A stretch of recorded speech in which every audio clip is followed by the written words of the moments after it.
প্রশান্ত মহাসাগরের ঠিক মাঝখানে, যেখানে পৌঁছানো প্রায় অসম্ভব, সেখানে একটা ছোট্ট দ্বীপ আছে, নাম পিটকেয়ার্ন। মাত্র 40 জন মানুষ সেখানে থাকে, আর এটাই পৃথিবীর সবচেয়ে কম জনসংখ্যার একটি ভূখণ্ড। কিন্তু সংখ্যাটা ছোট হলেও এই দ্বীপের গল্পটা মোটেও ছোট না। এটা বিশ্বাসঘাতকতার গল্প, পালিয়ে বেঁচে থাকার গল্প, আর এমন একটা সমাজের গল্প যা তৈরি হয়েছিল পুরোপুরি দুর্ঘটনা থেকে। প্রশান্ত মহাসাগরে ব্রিটিশ অধীনস্থ একমাত্র ভূখণ্ড হলো এই পিটকেয়ার্ন দ্বীপপুঞ্জ। এটা মূলত 4টা দ্বীপ নিয়ে তৈরি, তবে মানুষ শুধু একটাতেই থাকে। দ্বীপটা এতটাই দূরে যে কাছের যেই শহর বা দ্বীপটা আছে সেটাও প্রায় 700 কিলোমিটার দূরে। এমনকি কোনো বিমানবন্দরও নেই। যেতে হলে জাহাজে করে যেতে হবে, আর সেই জাহাজও বছরে হাতে গোনা কয়েকবার আসে। তবে এই দ্বীপের ইতিহাস শুরু হয় অনেক আগে থেকে। প্রায় 11 শতক থেকে পলিনেশিয়ানরা এই দ্বীপে বাস করত। প্রায় 400 বছর ধরে তারা এখানে একটা সভ্যতা গড়ে তুলেছিল। তারা পাশের দ্বীপগুলোর সাথে ব্যবসা করত, পাথরের হাতিয়ার বানাতো, নিজের মতো করে জীবন চালাতো। কিন্তু 15 শতকের মাঝামাঝি সময়ে বাণিজ্য পথ ভেঙে পড়ে, প্রাকৃতিক সম্পদ শেষ হয়ে যায়, আর পাশের বড় দ্বীপ ম্যানগারিভাতে গৃহযুদ্ধ শুরু হলে পিটকেয়ার্নের ছোট্ট জনগোষ্ঠী ধীরে ধীরে বিলুপ্ত হয়ে যায়। ইউরোপীয়রা যখন এই দ্বীপ খুঁজে পায় তখন সেখানে কোনো মানুষ ছিল না। 1767 সালের 3 জুলাই ব্রিটিশ জাহাজ HMS সোয়ালো এর ক্যাপ্টেন ফিলিপ কার্টেরেট এই দ্বীপটা দেখতে পান। জাহাজে মাত্র 15 বছর বয়সী এক নাবিক ছিল, তার নাম ছিল রবার্ট পিটকেয়ার্ন। সেই প্রথম দূর থেকে দ্বীপটা দেখে, তার নামেই এই দ্বীপের নাম হয় পিটকেয়ার্ন। তবে সেই ক্যাপ্টেন একটা বড় ভুল করলেন। তিনি দ্বীপটার অবস্থান মানচিত্রে ঠিকমতো লিখলেন না, প্রায় 300 কিলোমিটার ভুল জায়গায় লিখে রাখলেন। এই ভুলটাই পরে দ্বীপটাকে বাঁচিয়ে দিয়েছিল। এবার আসি সেই গল্পে, যে গল্পের জন্য পিটকেয়ার্ন আজ সারা পৃথিবীতে পরিচিত। 1787 সালে ব্রিটিশ নৌবাহিনী HMS বাউন্টি নামে একটা জাহাজ কিনল। এর উদ্দেশ্য ছিল একটাই, আর তা হলো দক্ষিণ প্রশান্ত মহাসাগরের তাহিতি দ্বীপ থেকে রুটির গাছের চারা সংগ্রহ করে ওয়েস্ট ইন্ডিজে নিয়ে যাওয়া। সেখানকার দাসদের সস্তায় খাওয়ানোর জন্য এই গাছের দরকার ছিল ব্রিটিশদের। আর এই জাহাজের ক্যাপ্টেন ছিলেন উইলিয়াম ব্লেক। তিনি ছিলেন একজন দক্ষ নাবিক, কিন্তু কঠিন মেজাজের মানুষ। আর তার পাশে ছিলেন তার বিশ্বস্ত বন্ধু, যার নাম ফ্লেচার ক্রিশ্চিয়ান। 10 মাসের দীর্ঘ যাত্রার পর জাহাজ বাউন্টি তাহিতিতে পৌঁছায় 1788 সালের অক্টোবরে। আর তাহিতি যেন ছিল এক স্বপ্নের দেশ। নীল সমুদ্র, সবুজ পাহাড়, উষ্ণ আবহাওয়া আর সহজ সরল মানুষ। নাবিকরা যেন পৃথিবীর সবচেয়ে সুন্দর জায়গায় এসে পড়েছিল। 5 মাস তারা সেখানে থাকলো। অনেকে তাহিতিয়ান মেয়ের সাথে প্রেমের বন্ধনে আবদ্ধ হয়ে পড়ল। সবচেয়ে মজার বিষয় হলো ক্যাপ্টেনের বন্ধু ফ্লেচার ক্রিশ্চিয়ান নিজেও তাহিতিয়ান এক নারী মাওয়া টোয়াকে বিয়ে করলেন। তার কিছুদিন পর রুটির গাছের চারা সংগ্রহের কাজ শেষ হলো, কিন্তু ফিরে যেতে কারোরই মন চাইছিল না। কিন্তু তারপরও 1789 সালের 4 এপ্রিল জাহাজ বাউন্টি তাহিতি ছেড়ে ওয়েস্ট ইন্ডিজের উদ্দেশ্যে রওনা হলো। কিন্তু জাহাজের কারোরই মেজাজ ভালো নেই। তাছাড়া ক্যাপ্টেন ব্লিক নাবিকদের ছোটোখাটো বিষয়ে কড়া শাস্তি দিচ্ছিলেন। তাহিতির স্বর্গীয় জীবনের পর এই কঠিন নিয়ম শৃঙ্খল আরও বেশি অসহ্য লাগছিল সবার। ব্লিক ছিলেন দোষ ধরা, অপমান করা, ছোট বিষয় নিয়ে বাড়াবাড়ি করা এবং অফিসারদের অপদস্থ করার জন্য কুখ্যাত।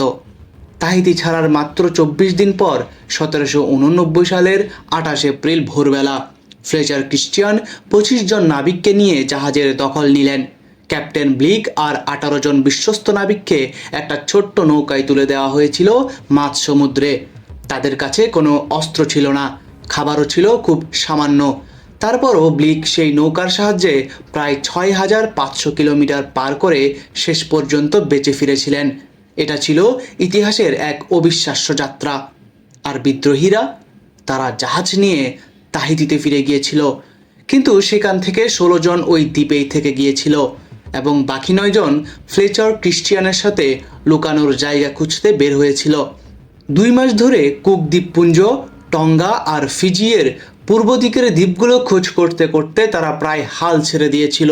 কিন্তু তারপর ক্রিশ্চিয়ানের হঠাৎ মনে পড়ল সেই হারিয়ে যাওয়া দ্বীপটার কথা, যার অবস্থান ম্যাপে ভুল জায়গায় লেখা ছিল, যার নাম পিটকেয়ার্ন। 1790 সালের 15 জানুয়ারি তারা পিটকেয়ার্ন দ্বীপটা খুঁজে পেয়েছিল। ক্রিশ্চিয়ান নিজেই তীরে নেমে দেখলেন জায়গাটি সবুজ, উর্বর, নিরাপদ আর জনমানবহীন। তার মুখে সেদিন দীর্ঘদিন পর হাসি ফুটেছিল। জাহাজ থেকে শূকর, মুরগি, মিষ্টি আলু সব কিছু নামিয়ে নেওয়া হলো। তারপর 9 জন বিদ্রোহী, 6 জন তাহিতিয়ান পুরুষ, 12 জন তাহিতিয়ান নারী আর একটি শিশু মিলে সেখানে বসবাস শুরু করলো। আর বাউন্টি জাহাজটাকে পুড়িয়ে দেওয়া হলো, যেন কোনো চিহ্ন না থাকে, কেউ যেন কখনোই আর জাহাজটিকে খুঁজে না পায়। সমুদ্রের গভীরে বাউন্টি ডুবে গেল, কিন্তু এই দ্বীপের গল্প তখনই শুরু হলো মাত্র।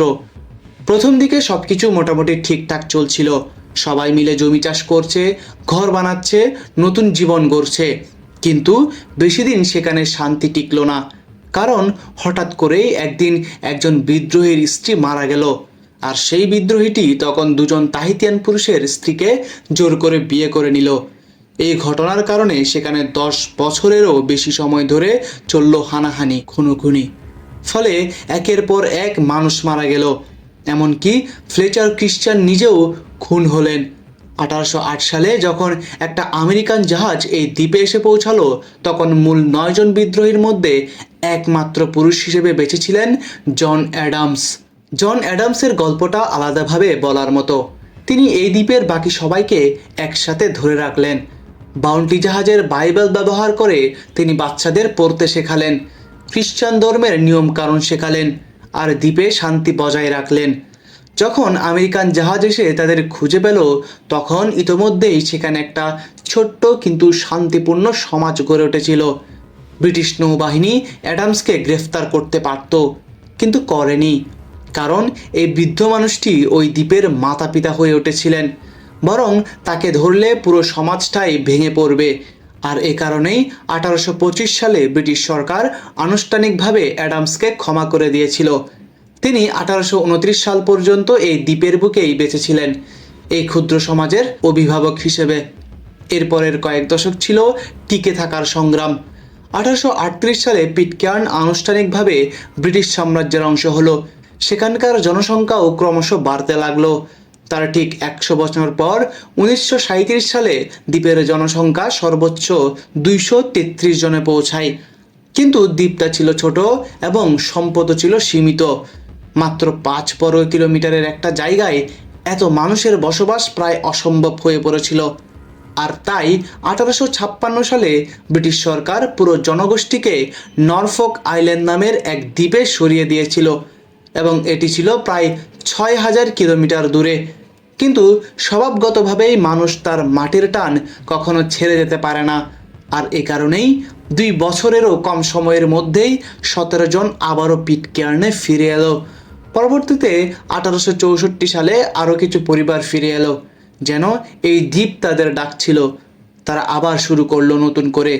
বিংশ শতাব্দীতে পিটকেয়ার্নের জীবন একটু হলেও বদলালো, কারণ পাসিং জাহাজগুলো সেখানে থামতো। মানুষ দ্বীপবাসীদের কাছ থেকে হাতে বানানো বিভিন্ন জিনিস কিনত, স্ট্যাম্প বিক্রি হতো।